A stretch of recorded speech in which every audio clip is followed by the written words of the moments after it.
जिले में सीएनजी की आपूर्ति तीसरे दिन भी पूरी तरह ठप रही, जिससे आम नागरिकों, वाहन चालकों और परिवहन व्यवस्था को भारी दिक्कतों का सामना करना पड़ रहा है। यह संकट बागपत के पास यमुना नदी में तेज जलधारा से गेल गैस कंपनी की सप्लाई लाइन क्षतिग्रस्त होने के कारण उत्पन्न हुआ है। यमुना का जलस्तर अधिक होने से मरम्मत कार्य शुरू नहीं हो पा रहा है। ऐसे में सीएनजी आपूर्ति बहाल होने की कोई निश्चित समय सीमा फिलहाल नहीं बताई जा सकती। इस वजह से जिले के सभी सीएनजी स्टेशन बंद हैं और प्रतिदिन लगभग 50,000 किलो गैस की खपत प्रभावित हो रही है। इस संकट से ऑटो, टैक्सी, बस सेवा समेत सीएनजी पर निर्भर व्यक्तिगत वाहनों का संचालन बुरी तरह प्रभावित हुआ है। गेल गैस पंप संगठन के राष्ट्रीय अध्यक्ष राज सिंह दैया ने बताया कि कंपनी के वरिष्ठ अधिकारी लगातार संपर्क में हैं और जल्द से जल्द आपूर्ति बहाल करने का प्रयास किया जा रहा है, लेकिन जलस्तर में कमी के बिना मरम्मत संभव नहीं है। इसीलिए फिलहाल राहत की संभावना कम दिख रही है। 3 दिन से 4 दिन से सप्लाई बाधित है। उसमें मैं आप लोगों को बता दूं कि मेरठ से जो लाइन आई हुई थी, पाइपलाइन जो है गेल की, वो पाइपलाइन जो है उसको पानी बहा देगा नदी के अंदर से, पूरी डैमेज होगी।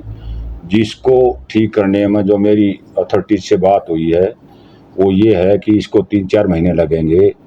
मीनवाइल मिनिस्ट्री टू मिनिस्ट्री बातें चल रही हैं, बड़ा वो काम है तो मिनिस्ट्री लेवल का काम है, मिनिस्ट्रीज में बात चली हुई है। अगर कोई बात बनी तो एचपी से लेकर के या आईजीएल से लेकर के गैस सप्लाई यहाँ आ सकती है, वरना ये ऐसे ही रहेगा। कितने एरिया में गैस पाइपलाइन बंद हुई है?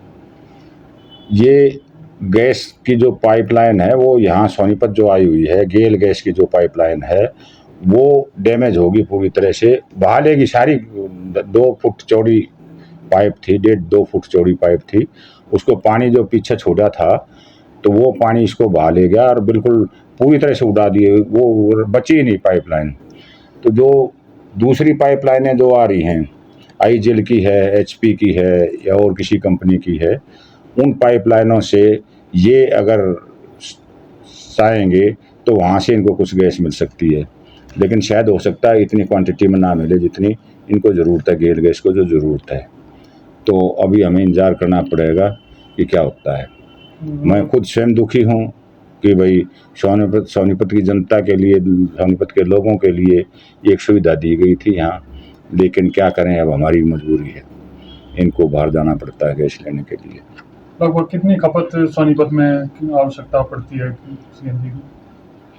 खपत जो टोटल खपत सीएनजी की सोनीपत में है वो है 1.25 लाख के करीब, 1.25 लाख किलो महीने की खपत है। लेकिन उसमें कुछ एचपी के पंप चले हुए हैं तो कुछ फीड हो रही है, लेकिन फिर भी अंदाजे मान के चलो कि 50,000 किलो गैस का लॉस है जो हमें ज़रूरत है। कम से कम 50,000-60,000 किलो पर डे की हमें ज़रूरत है। उसकी पूर्ति देखो गैस कंपनियां कैसे करती हैं। तो कुछ उम्मीद है कब तक? उम्मीद कुछ नहीं है अभी तक। मैं उनके संपर्क में हूँ, अथॉरिटीज़ के संपर्क में हूँ। अभी तक उनकी तरफ से कोई ठोस जवाब नहीं मिला है। जब ठोस जवाब मिल जाएगा तो आपको बता देंगे। सर, आपका नाम और परिचय? मैं राज सिंह दैया हूँ। सीएनजी का पंप हमारा राज सीएनजी स्टेशन के नाम से दिल्ली रोड के ऊपर, और मैं प्रोप्राइटर हूँ। गेल गैस का मैं राष्ट्रीय अध्यक्ष हूँ। गेल गैस पंप जितने भी लगे हुए हैं पूरे इंडिया में, उनका मैं राष्ट्रीय अध्यक्ष हूँ, और एज ए राष्ट्रीय अध्यक्ष होने के नाते ही मैं आपको आज ये बातें बता रहा हूँ। सीएनजी संकट का असर केवल वाहन चालकों तक सीमित नहीं है, बल्कि ये पूरे जिले के परिवहन व्यवस्था के लिए एक बड़ी चुनौती बन गया है। सीएनजी न मिलने से लोग अब पेट्रोल और डीजल पर निर्भर हो रहे हैं। प्रशासन ने स्थिति पर निगरानी बनाए रखने के निर्देश दिए हैं और आपातकालीन व्यवस्था हेतु संबंधित विभागों को सतर्क किया गया है। साथ ही आमजन से अपील की गई है कि वह संयम बनाए रखें और अनावश्यक यात्रा से बचें। अब 12वीं पास छात्र छात्राओं के लिए नर्सिंग ऑफिसर बनना हुआ बिल्कुल आसान। ANNM, GNM, BSc nursing, post BSc nursing course में दाखिला ले व बेहतरीन भविष्य बनाएं। आज ही स्क्रीन पर दिए नंबर पर कॉल करें। दीप नर्सिंग एकेडमी, छोटू राम चौक, सोनीपत। अपने शहर की हर ताजा खबर के लिए हमारे चैनल SNA न्यूज को सब्सक्राइब करें, लाइक करें, कमेंट करें व शेयर करें। बेल आइकन दबाना ना भूलें। हमारे अन्य सोशल मीडिया प्लेटफॉर्म्स पर भी हमें फॉलो करें।